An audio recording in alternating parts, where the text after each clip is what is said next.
Pacific ocean हमारी सोच से भी ज्यादा बड़ा है। चिली के साहिल समंदर पर पैसिफिक ओशन में अगर अर्थ के आर पार सुराख भी किया जाए तो तब भी वो सुराख अर्थ की दूसरी साइड पर पैसिफिक ओशन में ही निकलेगा। जेम टीवी की वीडियोस में एक बार फिर से खुशामदीद। नाजरीन, दुनिया में टोटल 5 ओशंस पाए जाते हैं। इन 5 ओशंस में से सबसे बड़ा ओशन पैसिफिक ओशन कहलाया जाता है और ये टोटल 165 मिलियन स्क्वायर किलोमीटर के एरिया पर फैला हुआ है। आपको ये बात जानकर हैरत होगी कि हमारी दुनिया का टोटल लैंड यानी टोटल खुश्क हिस्सा ही 148 मिलियन स्क्वायर किलोमीटर पर फैला हुआ है, जिसका मतलब ये हुआ कि बाकी 4 ओशंस हटाकर सिर्फ अगर पैसिफिक ओशन की बात की जाए तो वो अकेला ही हमारी पूरी दुनिया के तमाम पहाड़ों, रेगिस्तान, जंगलात और आइलैंड से भी काफी ज्यादा बड़ा है। इस पूरे ओशन में सिर्फ चंद आइलैंड्स हैं और वो भी इतने छोटे हैं कि वो इस आलीशान समंदर के मुकाबले में सिर्फ एक डॉट के बराबर दिखते हैं। और सोने पे सुहागा, ये वो आइलैंड्स हैं जिनमें से ज्यादातर पर किसी इंसान ने आज तक कदम नहीं रखा। यानी कुल मिलाकर बात की जाए तो अगर कोई शख्स इस पैसिफिक ओशन में गुम हो जाए तो उसको ढूंढने का चांस लगभग ना होने के बराबर है। लेकिन आज आप एक ऐसे इंसान की रियल स्टोरी जानेंगे जो अपनी छोटी सी बोट पर इस पैसिफिक ओशन में गुम गया था, और वो भी सिर्फ 10 या 15 दिनों तक नहीं बल्कि पूरे 438 डेज तक। जी हाँ, इस शख्स ने एक्सीडेंटली एक ऐसा वर्ल्ड रिकॉर्ड बना लिया था जिसको शायद कोई चाहते हुए भी तोड़ना पसंद नहीं करेगा। समंदर में अकेले सबसे ज्यादा वक्त गुजारने का ये वर्ल्ड रिकॉर्ड जोज सेल्वडर एल्वरिंगा नामी एक शख्स ने बनाया था, जिसने समंदर में पूरे 438 दिन गुजारे और वो भी सिर्फ 7 फुट की छोटी सी बोट पर। लेकिन सवाल ये है कि आखिर 14 महीनों तक खौफनाक समंदर में ये अकेला जिंदा कैसे रहा। लेकिन इससे पहले हम ये जानेंगे कि ये समंदर में गया क्यों था।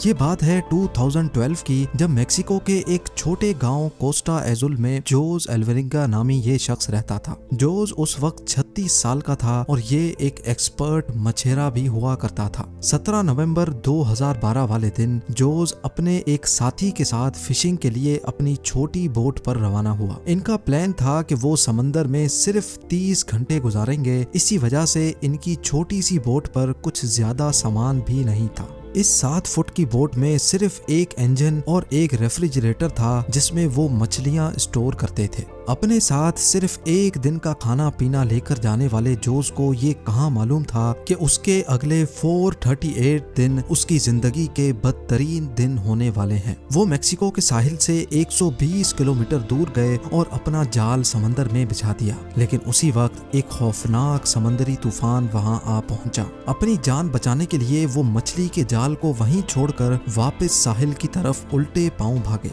पूरे 6 घंटे बोट को मुसलसल तेज रफ्तार में भगाते सुबह के 7 बजे वो साहिल से अब सिर्फ 20 किलोमीटर दूर थे और उनको अपना गांव नजर भी आने लगा था। वो इस तूफान को तो काफी दूर छोड़ आए थे, लेकिन अब उनकी किस्मत काम करना छोड़ गई थी। साहिल से सिर्फ 20 किलोमीटर की दूरी पर उनकी बोट का इंजन खराब हो गया था। अब ना ही उनके पास चप्पू थे और ना ही बोट की डायरेक्शन कंट्रोल करने वाला सेल, लेकिन उनके पास एक रेडियो था जिसके जरिए उन्होंने अपनी लोकेशन अपने बॉस को भेजी और उनके जवाब का वेट करने लगे। लेकिन उसके बाद जो हुआ वो हर मछेरे का घिनौना ख्वाब होता है। जी हाँ, अपने बॉस के जवाब का वेट करते करते उनके रेडियो की बैटरी भी जवाब दे गई और अब इन दोनों मछेरों का बाहर की दुनिया से कांटेक्ट खत्म हो चुका था। जोज एल्वरिंगा और उसका साथी अभी इसी शौक में थे कि अचानक वो हुआ जिसका बिल्कुल भी अंदाजा नहीं था। तेज हवाओं ने उनको वापस समंदर की तरफ धकेलना शुरू कर दिया था और जो साहिल उनको नजर आ रहा था वो आहिस्ता आहिस्ता उनसे दूर होता चला गया। उनके बॉस ने एक सर्च पार्टी भी बनाई और उनको पैसिफिक ओशन में भी ढूंढा, लेकिन अब बहुत देर हो चुकी थी, क्योंकि जैसे जैसे दिन गुजरते जा रहे थे जोज और उसके साथी का बचना काफी मुश्किल समझा जा रहा था।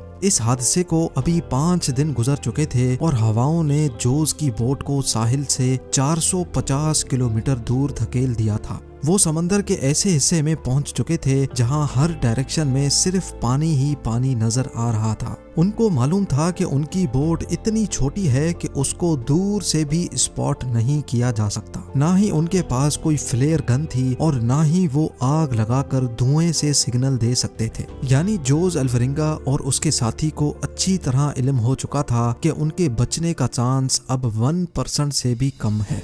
जो खाना पीना वो साथ लाए थे वो पहले ही खत्म हो चुका था, इसीलिए अब पेट भरने के लिए उन्होंने अपने हाथों से ही उन परिंदों को पकड़ना शुरू कर दिया जो उनकी बोट पर आकर बैठते थे, या फिर बोट के आसपास मौजूद मछलियों को पकड़कर कच्चा खाने लगे। समंदर का खारा पानी पीने से इंसान की मौत हो सकती है, इसी वजह से उन्होंने बारिश का पानी समंदर में तैरने वाली प्लास्टिक बोतल्स में जमा करके पीना शुरू किया। लेकिन जब बारिश कई दिनों तक नहीं पड़ती थी तब वो अपनी प्यास बुझाने के लिए मछलियों और टर्टल्स का खून पीते थे, और वो भी तब जब वो उनको पकड़ने में कामयाब होते थे। दिन गुजरते गए और फिर महीने। ये दोनों जिस मेंटल टॉर्चर से गुजर रहे थे वो इमेजिन करना भी हमारे लिए मुश्किल है। आखिरकार जोस अल्वरिंगा का साथी ये टॉर्चर बर्दाश्त ना कर सका और 4 महीनों के बाद उसने सुसाइड कर लिया। अब इस छोटी सी बोट पर बात करने के लिए भी जोस के पास कोई नहीं था और वो चारों तरफ घिरे इस समंदर में अकेला जिंदगी गुजारने लगा। मैप में देखा जाए तो एक अंदाजे के मुताबिक अब जोस पैसिफिक ओशन के इस हिस्से में मौजूद था और ये दुनिया का खामोश तरीन हिस्सा माना जाता है। हत्ता के यहाँ से कार्गो शिप्स भी कभी कभार गुजरती हैं।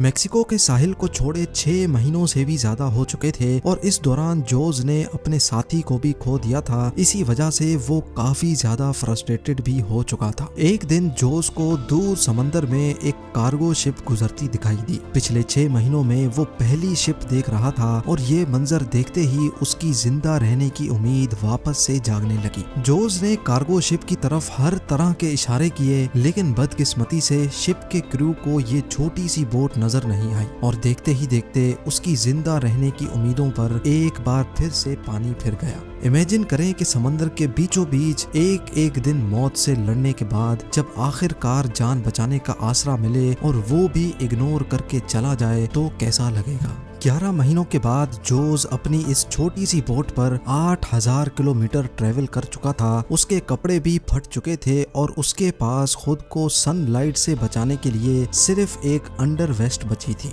आखिरकार वो घड़ी आ ही गई जब किस्मत जोस पर मेहरबान हो गई। 30 जनवरी 2014 को यानी पूरे 14 महीनों के बाद जोस ने आसपास पानी में नारियल तैरते देखे। वो समझ गया था कि कोई आइलैंड करीब आ चुका है जहां लगे नारियल दरख्तों से टूटकर पानी में तैर रहे हैं। थोड़ी देर बाद उसको वाकई एक आइलैंड नजर आने लगा। उसको डर था कि ये आइलैंड भी कहीं इससे मिस ना हो जाए, इसी वजह से वो पानी में कूद गया और स्विम करके आइलैंड पर पहुंच गया। पिछले 14 महीनों में जोस ने पहली बार किसी जमीन पर कदम रखा था और जब वो आइलैंड पर पहुंचा तो उसको एक छोटा बीच हाउस दिखाई दिया जिसमें वहां का लोकल मौजूद था। पिछले 438 डेज में जोस का पहली बार किसी और इंसान से कांटेक्ट हुआ था। ये आइलैंड मार्शल आइलैंड्स का एक रिमोट आइलैंड था जिसको इबॉन एटोल कहा जाता है और ये आइलैंड जोस के स्टार्टिंग पॉइंट से 11,000 किलोमीटर दूर है। ये भी जोस की किस्मत थी कि वो समंदर में एक छोटे डॉट जितने आइलैंड के करीब पहुंच गया था, वरना अगर जोस से ये आइलैंड भी मिस हो जाता तो अगला स्टॉप इसका फिलीपींस में होता जो इस आइलैंड से भी 5,000 किलोमीटर मजीद दूर है।